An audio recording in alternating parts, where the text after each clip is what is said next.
What's up, everybody, and welcome to another Community Corner interview. I am here with the illustrious Miss Karla Payne. Um, yeah, Hello, everybody. I'm glad to be here and let's have some fun. great. Let's roll that intro. So, Karla, why don't you tell everyone a little bit about yourself? Okay. My name is Karla Payne. I have been acting on a professional level for about 30 years. I got bit by the theater bug early in high school. And ever since I did like my first Broadway musical in high school, I just never left the stage. I also do spoken word poetry. I've released a couple projects as Spirit Led, Lead. So I did that for a while. I still do that a little bit, but not as much. And now I have moved into, although I'm still acting, I've moved into doing coaching for young actors and not so young actors, and also directing, which is really exciting. Nice. I have a random question just kind of about a lot of what you just said. So what was that first show that you did that really got you? So the first one I did was Grease, Mm, and I was a pink lady. And love so it. the whole idea of like being in the ensemble and learning the choreography and the costumes and all of that was just like, this is where the magic begins, Yeah. right here on stage. And from that moment on, I could not stop. No, I love that. I love that. I had a very similar experience in my life, so I love seeing how um, other people have those moments. Um, Yeah. yeah. Um, yeah. So, what would you say is your favorite thing about being an artist? Oh my gosh. I think my favorite thing about being an artist is the freedom.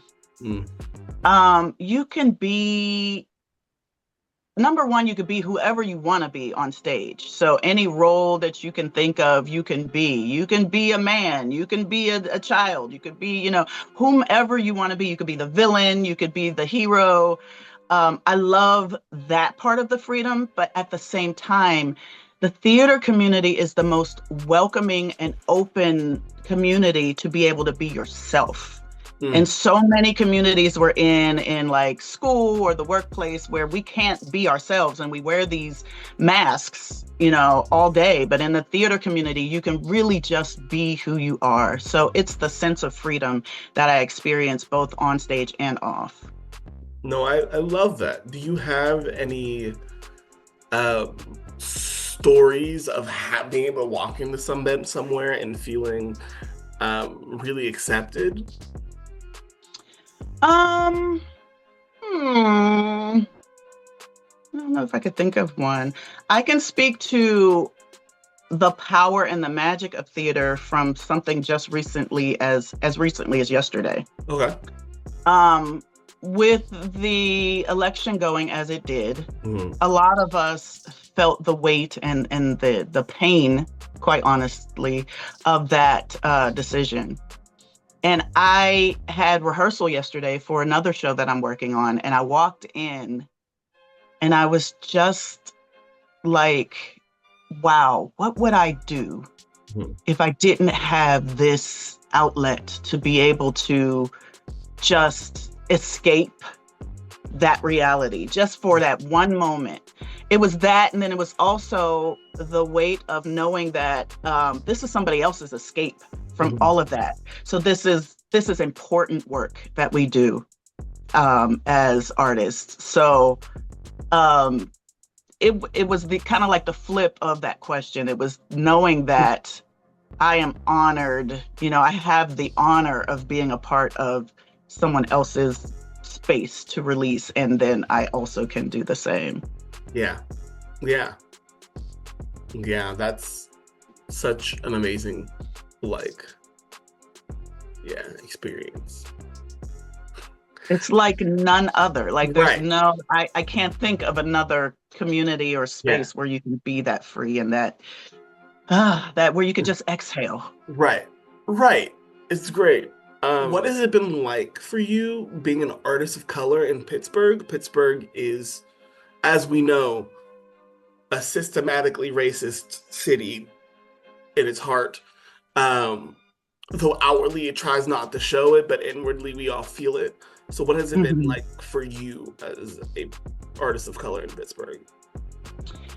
I will say early on, it was really hard. It's Mhm. hard because a lot of us are not afforded the opportunity to be full-time artists because there are not a lot of roles for us.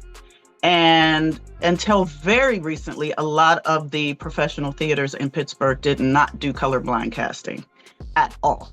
So, the one rare occasion where they would bring in Raisin in the Sun was your opportunity to get hired. And then if you didn't get that role, you know, Mhm. you couldn't even, you couldn't make a living at it in Pittsburgh. I see that changing. But then at the time, like I had dreams of getting, becoming equity, but then you had to work, you had to earn the points to become equity. And for those very reasons I just mentioned, you couldn't get the work because they all rehearsed during the day. If you were to get cast, the shows rehearsed during the day. And you have to work a 9 to 5 to support yourself because you're not getting the theatrical work to support yourself. And so it was like this vicious cycle. I will say that as of the last, I'll be generous and say 10 years, maybe less than that, I've seen a change in some of the heads of theaters, companies in the city. And so I've seen opportunities open up in a way that I've never seen before for Black artists. Actors Equity has opened their doors with open access, which gives you the opportunity to not have to earn the points in an equity house, but you could just do paid work. And I'd be remiss if I did not mention 3 theaters in particular that really have supported Black artists and kept us working in spite of it all. Kuntu Repertory Theater, Dr. Vernell Lilly, she always had an open space and an open house for Black actors. And that's where we really cut our teeth and learned our craft. There's New Horizon Theater, who is still in operation today, doing excellent Black theater work, paid work, and really giving actors that space. And then also Pittsburgh Playwrights Theater Company. And in particular, that's Mark Clayton Southers. Oh, Joyce Megerson Moore for New Horizon Theater. And then you have Mark Southers, who is not only doing his own writing, where he creates really in-depth characters for Black artists, which is not always the case in some of the roles that are out there for us. But he has taken on the work of making sure August Wilson's work stays alive. He actually was a mentor of his, August was. So he keeps the cycle alive with all of that work. And August wrote really in-depth characters for us as well. So I'd say things are changing, but it has been an uphill battle for sure. Yeah. No, I feel that. I feel that. Thank you for that. Just kind of like listening and hearing things is like, as somebody who's I don't know what I was going to say with that, but it the stinks. You're welcome, Shay. Thank you. How has being an artist shaped your life? It is who I am at the core. There have been situations I've been in, relationships I've been in, where I was not respected for the art that I create and being an artist. And subsequently, those relationships failed because To accept me is to accept that I am an artist. Like, that is what I was created to do. I am here to inspire others through theater and through the arts. So it has really just been my life force energy. Really, it has. I love that. I love that. I really loved how you said the idea of, if somebody really wants to love and care for you, they have to accept being an artist as a part of that. It's such a great sentiment. Just, yeah, it's one of those situations that, like, I don't think everybody really thinks about that as like, yeah. I just really love that statement. Yeah, and it's not seen, especially, the old guard doesn't see, those who have not come up in theater don't see it as a viable profession. Right. They see it as, oh, it's a cute little hobby. Oh, that's nice. You do your little plays. It's like, no. Like, this is actually a second career for me. And if I could really, when I start making enough to do theater full time, that is what I will be doing. Like, it is a career. It's not my little hobby. So yeah, a lot of people don't really understand that. Yeah. So there are two big things that I wanted to talk about.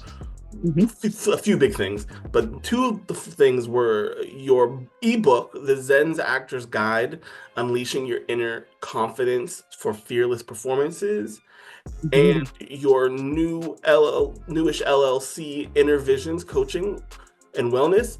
Just for my brain, which one came first, the book or the company? Great question.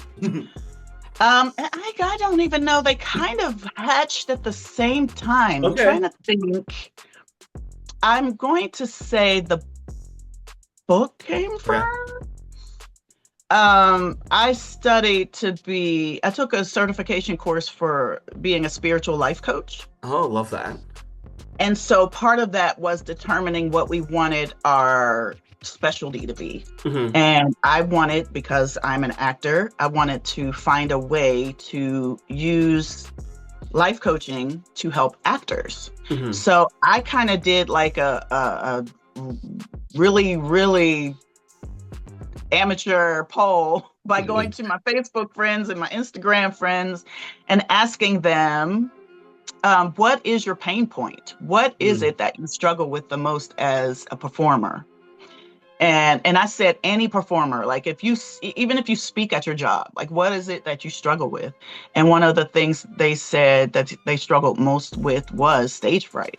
So I was like, I have the spiritual life coach backing, which has chakra healing certification, has, like, I learned breath work. I learned all these things. I was like, how do I use that to tackle that? And so I came up with the Actor's Guide. It's like a quick 5-minute process that you could go through when you're standing backstage and you're in the wing. And we all get nervous, but sometimes that nervousness starts to take over. And so it's something you could do right there in the wing to help you kind of breathe through that and prepare for the performance. So that came first. And then, along with the coaching aspect of that, so I put my name out there like, hey, I'm an actor's life coach, and let's talk about life. What do you need? Do you need your chakras realigned? Do you want to learn how to meditate and that type of thing? And people were like, no, I want to learn acting. It's like, can you coach me on acting? I was like, oh, well, yeah, that makes sense. So I created the company as kind of like an umbrella for all of it. And I've actually just gotten more clients on the acting coaching than I have for the spiritual life coaching for actors. But they're still all it's kind of like InnerVizions is the umbrella, and I offer all of those things underneath. I love that. Where can people find the book? They can find it if they go to www.karlacpayne.com. That's Karla with a K. That's my website. It's kind of like a landing page where you can find my bio and any information if you wanted coaching or if you wanted the ebook. That's all there in the links. Love that. I love that. So talking more about InnerVizions, your coaching and wellness. Yes. I really enjoy this idea of somebody being able to help there and specifically geared towards helping performers. So what do you find to be the importance of spiritual wellness in performers? I find that to be a really good performer, you have to be fully connected and centered in yourself as the performer before taking on a role. For several reasons. One is because it grounds you as the performer so that you can do your best work and put the work forward and not like maybe anxiety or stress or stage fright or any of those, but you can quell that and put the work forward.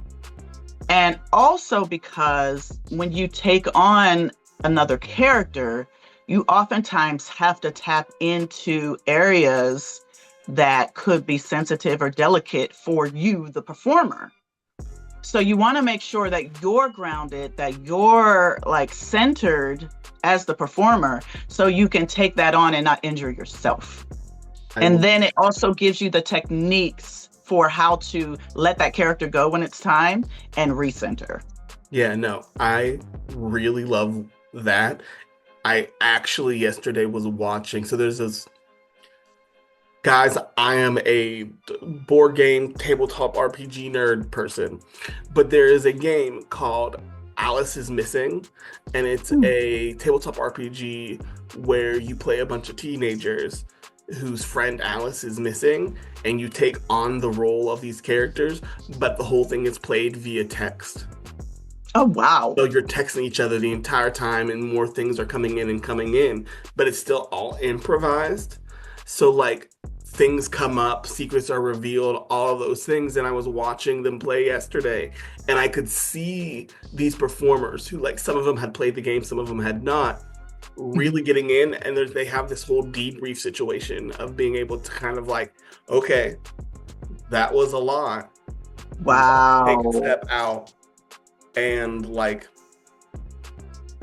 talk about how we're feeling, because yes, that may have all been fiction, but you have real emotions connected to that fiction. Absolutely. Yeah. And like it was really good, and I won't share that with you, Karla, because I think you'd really enjoy it. Yeah. But friends, if y'all want to look up Alice is Missing, it's a crazy cool TTRPG. But yeah, no, that. Okay, now I'm old. Okay. I know RPG, role playing game. Now what TT what? Tabletop RPG. Okay, thank you. Yeah, it's okay. I'm here like trying to do the logic. Like, okay, let's see. Oh, okay, role playing game. But no, wait a minute. I love that. I love that. No, it's a very interesting game, because it's like you set it up, and then like the actual game is 90 minutes of people just texting and like having communications as each other as their characters, and it's really How many people does it take to play it? Anywhere between 2 and 5. Really? Yeah. And it's I have to break that out over the holidays. Oh, it's deep. It's deep, it's dark, it can be real interesting. But yeah, no, it's what I had just bought the game yesterday myself. And I was like interested in seeing how it's actually played and what things turned out. And I was just like, the version that I was watching was like, it was definitely a live stream production, but basically they had each person, their name, and then they had their text chats on the screen so that you could follow all the different conversations that they were having. So like they would have one group chat, but then you could watch when somebody decided to message somebody else and be like, yo, what? It was, whoa. yeah. It's like so much fun. It's really cool. Wow. Anyway, back to you. Yeah. Yeah, no, but like, yeah. Um, switch things. We love Karla. We love InnerVizions Coaching and Wellness. Definitely check that out. Like she said, karlacpayne.com. Did I get that right? That's it. Wonderful. Switching gears. Karla, you're actually the directing the next ATC show. How has that been? It's Black Sheep for everybody who's wondering. Hey, yeah, how has that been? Let me tell you something. Okay. When I first was approached by Bridget, I was so excited to be asked to direct for ATC because I just have a heart for ATC. My son, as you know, is a member, and I was just like, oh, this will be so much fun because I enjoy the kids, I enjoy the shows. When I found out I was doing one of the collage pieces, which is, for those of you who don't know, is where the kids actually create the theme, create the pieces, pick the songs. It's all organic. I was like, I've never done that before. No. Okay, I'm gonna try this.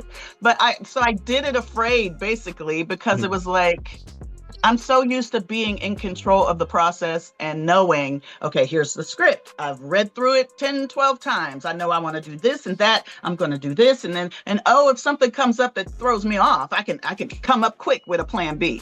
But not having a plan A to begin with, it's like, okay. But it has been, first of all, working next to Shakira Stephen as my assistant director is amazing because she's one of the founding members, as you know, and has been there with me to kind of be the thought. It's, if I think, what about this? She can go, because she's coming from that place of experience with the process. And then Bridget and Hallie giving me some, outlines from things they've done in the past. And then just such a great group of kids.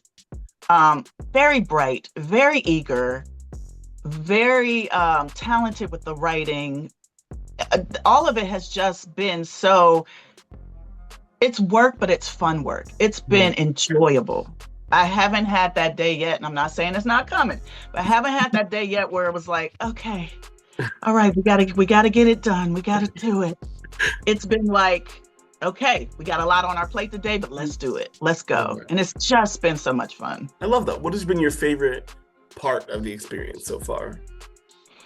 My favorite part is probably being able to read what they've written and then bring it to life and watch them perform their own work.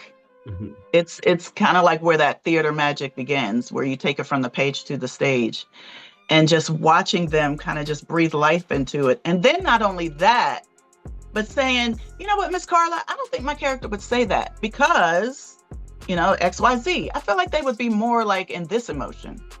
Amazing. Let's go with that. Let's explore that. So that's been my favorite part, watching the pieces come to life. I love that. That's such a great moment to see in actors and in kids in general. Yeah. So, like I said, ATC Black Sheep, December 6th through 8th. And are there any details you want to share about the show? Like anything that you think people should know, be excited? I'll have a little description to read in a second, but I would love for you to share your thought process, what you think is cool. Sure. So one of the things I did with the kids was we reverse engineered the show, meaning the very first thing we did was come up with what do we want our audiences to take away from this production. So we have been very intentional on that message and wanting the audiences to go away feeling encouraged, feeling inspired, being able to take tips from what they've seen the students work through and use it for themselves. So I just want the audiences to be prepared for that. Like, this is a journey we're not going to put on for you, but we're going to take with you. I love that so much. I do. I love that in such a great way. Yeah. So Black Sheep, why do I feel alone in the middle of a crowd? What makes me so different from them? Is it really better to stand out than fit in? Black Sheep invites you to explore these isolating feelings through a powerful mix of song, dance, original monologues, and spoken word. This show celebrates the courage to be true to yourself, finding freedom in not caring what others think, and letting your unique self shine. Ah, I love it. That's it. That's it. Yes. So yeah, people, come out to see Black Sheep. Once again, December 6th through 8th. Shows 7 p.m. Special matinee at 2 p.m. on December 7th, 6th through 8th, December 7th. Yeah. Karla, where can people find you other than your website? There's other places people can check you out, see you, anything upcoming you have going on other than Black Sheep? Sure. So they can follow me on my social media platforms, if I can remember what they are on the fly. If you want us to be being silly, go to TikTok under Coach Karla with the drama tragedy masks emoji. If you want to follow me on Instagram, I think I'm Karla Payne Actor. Those are probably the two places where I'm most active interacting with folks. And my next production, which is kind of running in tandem with this one, which is that was a challenge as well, because I'm ADing. I'm directing this one and ADing another one, assistant directing, is Nativity. Black Nativity, which we do every year with the Shona Sharif Drum and Dance Ensemble.